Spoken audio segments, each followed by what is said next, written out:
문희정의 핫 키워드. 가장 뜨겁고 궁금한 국제 이슈를 분석하는 시간입니다. 문희정 국제정치평론가 전화 연결돼 있습니다. 평론가님 안녕하세요. 네, 안녕하세요. 네, 일본이 제3국 중재위원회를 설치하자고 제안을 하면서 내걸었던 시한이 자정이었는데 그게 지나면서 만료가 됐고요. 우리 정부는 수용 불가 입장을 재확인을 했죠? 네, 그렇습니다. 어제 김인철 외교부 대변인이 오후 정례 브리핑에서 한국 정부가 오늘 중으로 일본의 요청에 응할 것인가라는 질문에 일본이 일방적으로 자의적으로 설정한 일정이다. 구속될 필요가 있겠나 하는 생각이다. 라고 말함으로써 지난 16일에 이어서 다시 한번 수용 불가 입장을 재확인했는데요. 네. 일본 측이 중재에 응할 협정상 의무라고 주장한 데 대해 우리 정부는 일방적으로 자의적인 일정이라고 밝혀서 제3국 중재위원회 설치가 강제 조항이 아니란 점을 분명히 했습니다. 일본 교토통신과 마이니치 신문 등은 어제자 기사를 통해서 한국 정부가 일본이 요청한 제3국 중재위원회 설치 요구를 거부했다고 일제히 보도했는데요. 이에 니시무라 야스토시 일본 관방부 장관이 기자회견에서 한국 정부는 한일 청구권 협정상 정해진 기한인 18일 자정까지 중재에 응할 의무가 있다고 주장하면서 한국이 청구권 협정상 의무를 거부했다는 점을 국제사회에 부각시키려 했습니다. 하지만 협정상 요구에 응할 강제 조항은 없고요. 일본도 2011년 한국의 위안부 피해 배상 문제 협의 요청을 받아들이지 않은 적이 있습니다. 네. 이렇게 되면은 일본 정부가 2차 경제 보복을 할 가능성도 높아진 건가요? 네, 이 마치 제3국 중재위 구성에 우리 정부가 어떤 반응을 보이느냐에 따라서 일본 정부의 다음 대응이 결정될 것으로 보이는 상황인데요. 네. 그러니까 잘 기억해 보시면은 지난 1일 일본 경제산업성이 핵심 반도체 부품 3가지의 수출 규제를 발표하면서 이미 수출 절차 간소화 우대 대상인 화이트 리스트에서 한국을 빼기로 하고 시행령을 바꿀 것임을 시사해서 2차 경제 보복 역시 예정된 수순이었습니다. 네네. 이 현재 한국과 미국, 영국 등 27개국에 혜택을 부여하고 있지만 의견 수렴 절차를 거쳐 8월 중에 한국을 제외하겠다고 밝힌 건데요.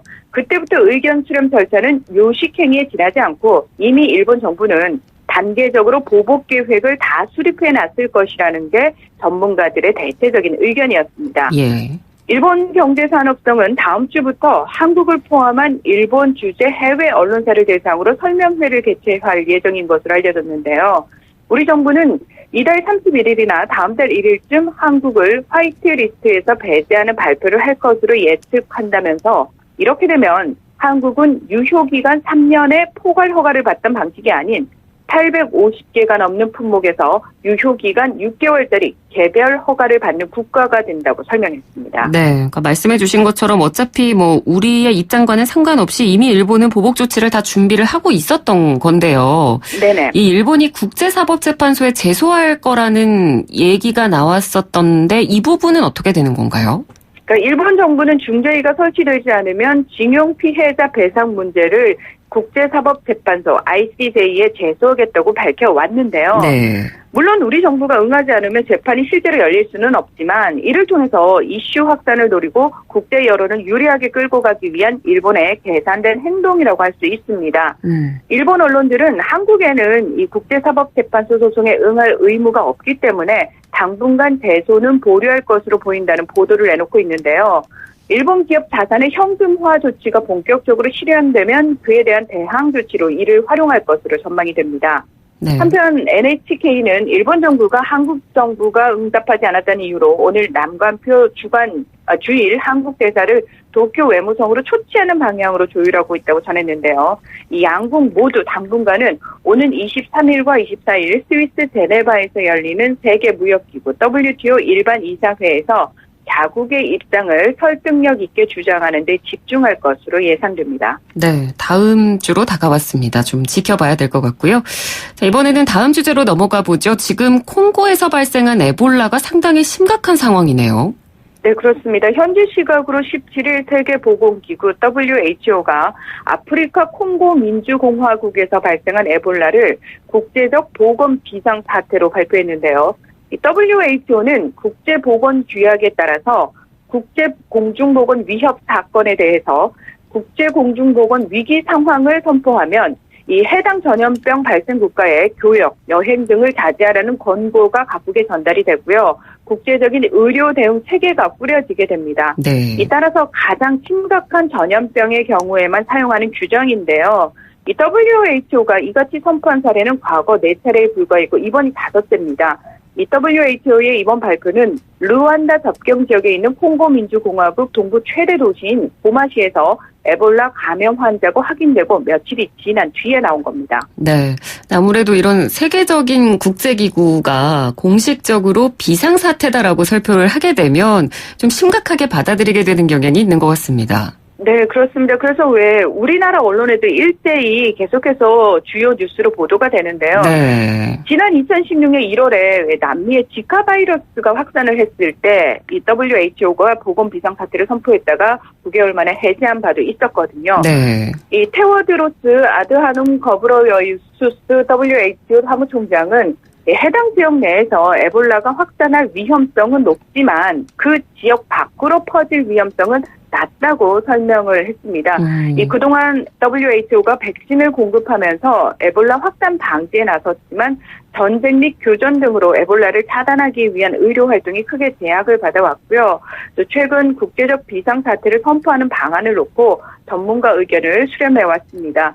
이 한편 에볼라로 사망한 민주공고 이 여성이 숨지기 직전에 우간다를 방문했다가 돌아간 뒤에 우간다에서 추가 환자가 나오면서 이웃 국가로 에볼라가 확산할 위험성도 없지 않은 상태인데요. 네. 이 WHO는 비상사태위원회를 향후 3개월 이내에 다시 소집해서 이번 에볼라를 여전히 국제적 비상사태로 볼지 추가 조치가 필요한지 등을 검토 평가할 예정이라고 밝혔습니다. 네. 사실 최근 몇 년 동안 콩고를 비롯한 아프리카 국가들에서 이 에볼라 바이러스로 인한 감염 사태가 계속 발생해 왔죠? 네, 그렇습니다. 콩고 민주공화국은 이 에볼라 바이러스병이 지속적으로 유행하고 있어서 해당 국가는 물론이고요. 인접 국가인 우간다, 르완다, 남수단, 부룬디까지 포함해서 우리 정부는 강화된 검역 조사를 실시하고 있는 상황인데요. 2014년부터 2016년 서아프리카를 휩쓴 에볼라로 2만 8천여 명이 감염되고 1,000여 명이 숨지는 사태가 있었습니다. 네. 그리고 지난해 5월 또 발생해서 지금까지 콩고 민주공화국 북키부주 및 이투리주에서 2,407명의 환자가 발생했고 이 중 1,668명이 사망한 것으로 나타났는데요. 이 콩고에서만 무려 10번째로 발생한 에볼라는 수십 년간 지속된 내전과 반군 게릴라의 공격으로 좀처럼 통제가 되지 않고 있습니다. 네. 콩고에서 이렇게 계속 에볼라가 유독 계속 창궐하는 이유가 있을까요? 이 에볼라라는 이름은요, 1976년 이 병이 처음으로 발생한 지역인 자이르, 그러니까 지금의 콩고 민주공화국 북부의 에볼라 강에서 유래했다고 하는데요. 네. 따라서 콩고와 인근 국가의 수단에서 감염자 및 사망자가 가장 많이 발생하고 있는 상황입니다. 이 에볼라는 소량의 체액만으로도 전염이 되고 환자에게 감기 증세를 동반한 고열과 또 내부 장기의 출혈을 일으켜서 단기간에 사망에 이르게 하는 바이러스성 질환인데요. 아직 확실한 백신과 치료제가 없고 워낙 전염성이 강하기 때문에 환자와의 격리를 통해서 차단하는 방법이 최선입니다. 네. 하지만 1960년 벨기에로부터 독립 이후 지금까지 이 각종 천연 자원의 이권을 놓고 수많은 반군과 게릴라들이 내전을 벌이고 있는 탓에 위생 상태도 엉망인데다 더 큰 문제는 정치인들이 선거를 앞두고 외국인들이 이 지역에 에볼라를 들여왔다는 헛소문을 퍼뜨려서 콩고 주민들이 의료진과 치료를 거부하게 만들기도 한다는 사실입니다. 네. 또 그 지역만의 특수한 어떤 문화적 환경도 사실은 원인인데요.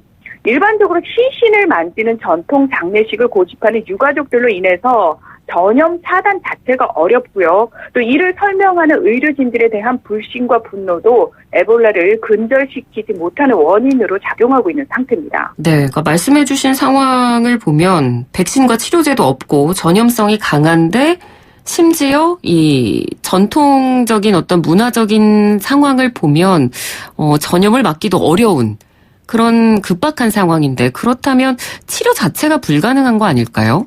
네, 사실은 그런 상황이라고 할 수 있습니다. 실제로 WHO에서 파견한 의료진이 공격을 받거나 살해를 당하는 일도 자주 일어나고 있는데요. 네. 이 에볼라 치료센터 여러 곳에 무장 반군들이 공격을 하면서 의사와 간호사들이 안전보장이 제대로 되지 않으면 파업을 하겠다는 시위도 일어날 정도입니다. 네. 게다가 무허가 민간 의료시설들이 위생과 의료 수칙들을 제대로 지키지 않으면서 오히려 이곳에서 에볼라가 확산되는 그런 폐해가 발생이 되고 있고요.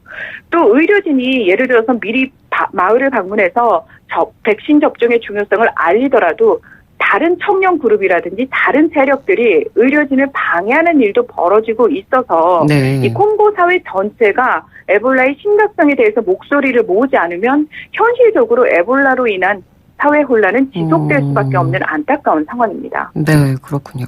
왜 에볼라가 유독 콩고에서 이렇게 계속 창궐하는지 그 이유까지 오늘은 알아봤습니다. 말씀 잘 들었습니다. 고맙습니다.